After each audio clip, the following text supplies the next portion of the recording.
বাংলার সৌন্দর্য এতটাই ক্ষণস্থায়ী, কালকে রেইনে সব ঝরে পড়ে যাবে।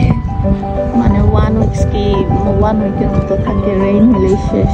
অলরেডি এটা তো ঝরতেছে পাতাগুলো।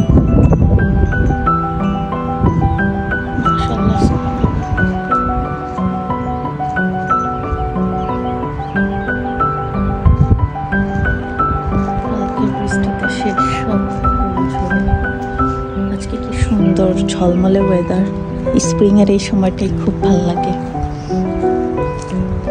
তাসফিনকে স্কুল থেকে আনলাম মাত্র। তাসফিন কাম।